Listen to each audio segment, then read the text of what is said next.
ازيكم يا حبايبي عاملين ايه؟ اهلا بيكم بفيديو جديد. وعارفه اني متاخره عليكم جدا وحقكم عليا. يا رب اكون بس وحشتكم، مش ان انتوا تكونوا زعلانين مني لان انتوا وحشتوني قوي بصراحه. و غصب عني بقى التاخير كان غصب عني، كان في شويه لخبطه كده بس. خلاص انا رجعت لكم. ويا رب بقى فكره فيديو النهارده تعجبكم. ويلا بقى بينا مع بعض نشوف فكره فيديو النهارده ايه. حسيت ان فيديو روتيني لاستقبال خطيبي عجبكم وحبيتوا الفكرة، فقلت ما يلا بقى نعمل مع بعض روتين الكامل لما بيكون خطيبي جايلي من اول اليوم. الروتين اللي فات كان يعني روتين كده لما بيكون خطيبي جايلي في يوم سريع او يوم قصير. لكن المرة دي هنعمل مع بعض الروتين لما بيكون خطيبي جايلي بدري من اول اليوم. هنتعلم مع بعض بقى ازاي تستقبلي خطيبك، ازاي تجهزي نفسك بحاجات بسيطة جدا تكون كلها في البيت. ان انتي دايما كده تبهري خطيبك بيها وتخلي ريحتك حلوة وشكلك حلو، وفي نفس الوقت بسيطة جدا. والروتين ده مش مع خطيبك وبس، انت لو لسه متجوزة جديد او متجوزة بقالك فترة، الحاجات دي بتكون مهمة جدا انك تعمليها لنفسك طبعا قبل اي حاجة. بس احنا دايما بنحب ان يكون شكلنا حلو، خصوصا لو هيكون قدام خطيبك او جوزك. فهنعمل مع بعض شوية حاجات كده بسيطة نحبب فيها نفسنا وتكون حلوة وعلى قد امكانياتنا. يا ريت بقى لو تفرحوني بلايك منكم وكومنت، وتشتركوا في القناة لو لسه فيها حد اول مرة يشوفني. لو انت اول مرة تشوفيني ان انت تشتركي في القناة، واهم حاجة يا بنات ان تفعلوا الجرس عشان يوصلكم مني كل فكرة فيديو جديدة.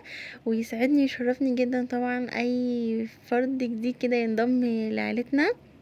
انا بحب وبفرح جدا لما بحس ان انا قدرت ان انا افيدكم بحاجة حتى لو بسيطة قوي قوي. وفي الروتين ده بيكون متقسم على يومين. اليوم اللي هيكون قبل اليوم اللي خطيبك هيجيلك فيه، دي لازم حاجات لازم تعمليها قبلها بيوم، وحاجات هتعمليها في نفس اليوم. والاهم انها حاجات مش معقدة ولا غالية، موجودة في اي مكان. وهنشوف مع بعض نعمل ايه من اول يوم لحد اخره. من اول الحاجات اللي لازم هنعملها في اليوم اللي قبل خطيبك هيجي فيه، هي انك تاخدي شاور. والشاور انا بحب استخدم شامبو جونسون. انا بصراحة بحبه جدا. بس من اهم الحاجات اللي لازم تعرفيها ان استخدامك للشامبو لازم يبقى استخدام شهرين 3 شهور، وتبداي تستخدمي نوع تاني. ما ينفعش تستمر عليه. لو النوع ده مريحك بعد شهرين 3 شهور ترجعي تستخدميه تاني. انا بصراحة بحبه جدا. عيبه الوحيد انه بس بينشف الشعر شوية، لكن طبعا بالبلسم او حمام الكريم هيكون الدنيا تمام، او حمام زيت، يعني على حسب نوع شعرك. ساعات بحب استخدم شيروسا، بس بيكون غالي شوية، او بنتين وسان سيلك. دي انواع الشامبوهات اللي انا بستخدمها دايما وبرتاح لها بصراحة. آم، تاني حاجة هنعملها طبعا هي حمام الكريم. حمام الكريم انا بحب استخدم النوعين دول. النوع مش عارفة ده اسمه ويلي تقريبا. حلو جدا كترطيب، فظيع فظيع فظيع. او بستخدم فاتيكا. بصراحة ده ريحته جبارة والكمية بتاعته يعني بجد يا جماعة بقاله كتير جدا معايا. وبستخدم فاتيكا. الفاتيكا طبعا بقى بكل انواعه، في ترطيب عميق، في تغذية مكثفة، في بحبة البركة، في مش عارفة اسمه ايه كده، حاجة السوداء، الحبة السوداء تقريبا. الاتنين احلى من بعض. فاتيكا بيدي ريحة، يعني انت بتبقي لابسة كده الطرحة، ريحة بتكون جبارة، وترطيب طبعا ونعومة وكل حاجة. بصراحة بيكون حلو. انا اسعار مش فاكرة قوي، بس الاسعار دي كلها مش غالية على ما اعتقد ان انتوا كلكم عارفينها. فالاسعار كلها هتكون في ايدينا، يعني مش حاجات غالية. وحاولوا تجيبوا دايما العبوات الكبيرة دي لان هي بتوفر. انا الحاجات دي بقى لها معايا 4 5 شهور، وحرفيا لسه فيهم بتاع مثلا نصهم. فالكميات بصراحة حلوة جدا. وانا برتاح للانواع دي جدا. طبعا هنكمل بقية جسمنا بقى بالشاور او اللي انت تحبيه، بس ما ننساش ان احنا واحنا جوه الشاور ان احنا ندعك رجلينا عشان الجلد الميت بقى والحاجات دي. انا بحب استخدم الحاجتين دول، يا اما الحجر ده قديم جدا ودي اكتر حاجة فعلا مناسبة، او بتاعة دي مش فاكرة اسمها، بس اللي هي زي اللي انتوا شايفينها دي كده بتاعك رجلك وانتي جوه الشاور، عشان طبعا اي جلد ميت والحاجات دي تبدأ ان هي يعني تتشال وتقع وانتي رجلك بايشة شوية من المية. والحاجتين دول مش غاليين، البتاعة دي كنت جايباها ب15 جنيه او اقل من 15 جنيه كمان. طبعا خرجنا من الشاور بقى خلاص عايزين نرطب جسمنا. انا ما بستغناش عن زيت جونسون، بحب احط فيه شويه جليتر كده عشان يدي ترطيب، ويدي كمان يعني لمعان كده للجسم. واكتر حاجه مناسبه ان هي تكفي جسمك كله كترطيب هي زيت جونسون، عشان طبعا ما يبقاش يعني حاجه مكلفه قوي. لكن بالنسبه بقى للايدين والرجلين والكلام ده، انا بحب استخدم كريم معطر الجسم ده من ماي واي، اسمه عبير الزهور البرية. ده مش هيكمل 10 جنيه 15 جنيه، ممكن تلاقوه اغلى شوية دلوقتي، بس بصراحة حلو جدا وبيرطب وبيدي ريحة يعني فعلا حلوة قوي. ريحة بتكون هادية ولطيفة كده. طبعا مش يعني رطبنا بقى جسمنا وايدينا، طبعا مش هننسى بقى ان احنا نخلي ريحة جسمنا من ناحية يعني الاندر ارم وكده. عشان العرق والكلام ده انا بحب استخدم فيبكس. فيبكس في منه رجالي وبناتي.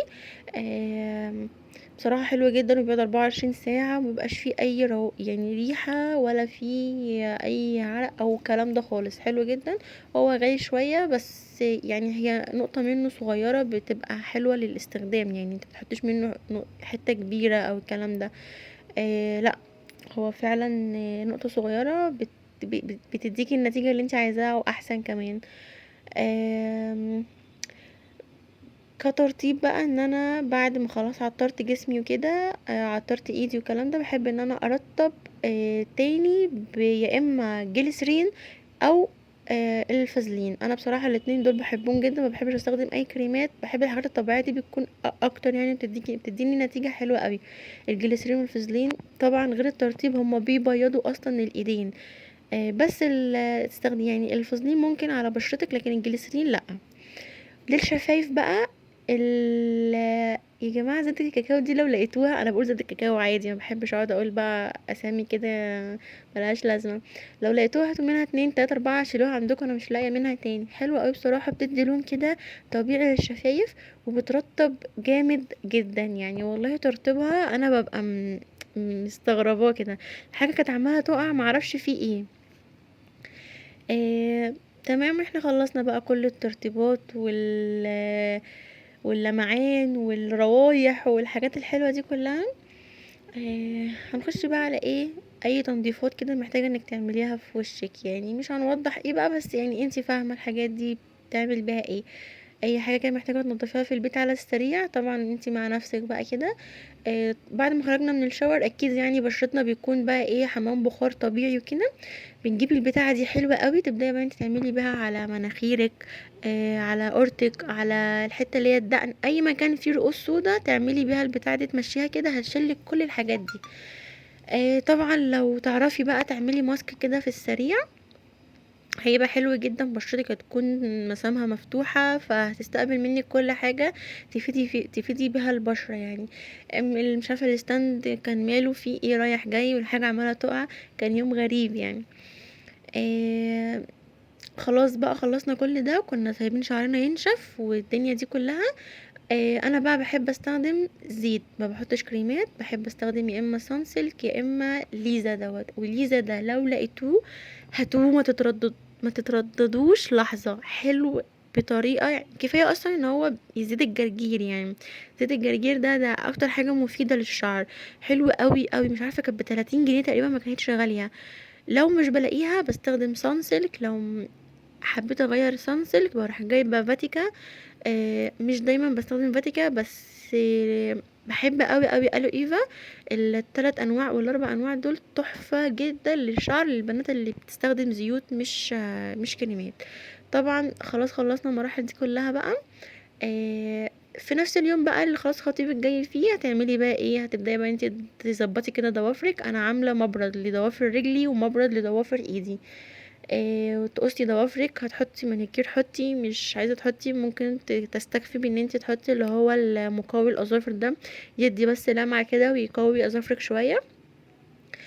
آه حاجات بسيطة جدا. طبعا لو هتحتاجي بقى ان انتي حاطه مانيكير قبل كده او بتاع، الاسيتون بتاع دريم لوك ده، اسمه دريم لوك تقريبا، حلو قوي، ما كانش غالي، مش عارفه كان ب10 جنيه او ب12 جنيه ونص، حلو قوي وريحته حلوه جدا ومش بينشف حوالين الايد كده.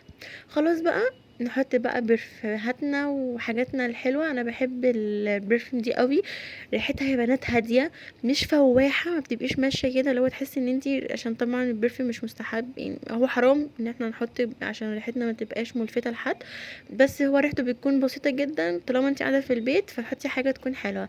او اللي هي البرفيوم اللي لونها بينك دي، يا لهوي جبارة، ريحتها جبارة، حلوين قوي. مش حابة كل ده، ممكن تستخدمي بقى السبريهات، يعني انت طبعا انت حرة تختاري اللي انت عايزاه.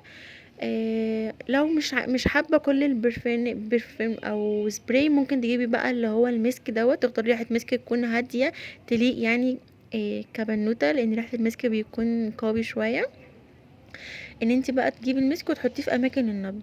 لو انتوا بقى كملتوا معايا الفيديو لحد هنا، ما تنسوش ان انتوا تفرحوني كده بقى باشتراك حلو زيكم زي كلامكم اللي دايما بيفرح قلبي، وان انتوا تلفوا كده الفيديو بقى على كل بنوتة عشان يعني نستفاد كلنا من بعض. آم، انتوا بجد بتوحشوني جدا، وعايزاكم بقى كده تدعموني وتشجعوني ان انا استمر ليكم في الفيديوهات. طبعا اخر حاجة بقى بنستخدمها ان احنا بنحط اي لون، يعني ليب جلوس كده يكون حاجة هادية، روج يعني حاجة ملمعة كده تكون بسيطة، لو مش حابة تحطي روج. اهم حاجة في اليوم ده كله ان انت تكوني بسيطة هادية في نفسك، في لبسك، في كل حاجة. الحاجة اللي عندك استخدميها، ما عندكيش خلاص ممكن تقدري تعملي لها بديل. ما تعقدوش الدنيا على نفسكم ولا تكلفوا نفسكم حاجة. خطيبك يعني طالما بيحبك هيتقبلك بأي شكل، انت بس بتعملي الحاجة دي عشان تكوني شكلك اجمل ما انت جميلة اصلا. اتمنى بقى ان انا اكون فدتكم، ويكون انا دي كلها تجربتي اللي انا بعملها. يعني انا مش بقول لكم حاجه انا ما بجربهاش، اللي انا بعمله كله بفيدكم بيه، هو ده اللي بيكون روتيني قبل ما خطيبي بيجي. غالبا بيكون جاي لي يوم الجمعه، فانا ببدا بالروتين ده من يوم الخميس من قبلها بيوم. يا رب بقى ما كنتش طولت عليكم او زهقتوا مني، هستنى كلامكم الحلو ليا. انا الفيديو بتاعي خلص لحد هنا، واشوفكم على خير في فيديو جديد. باي باي يا حلوين.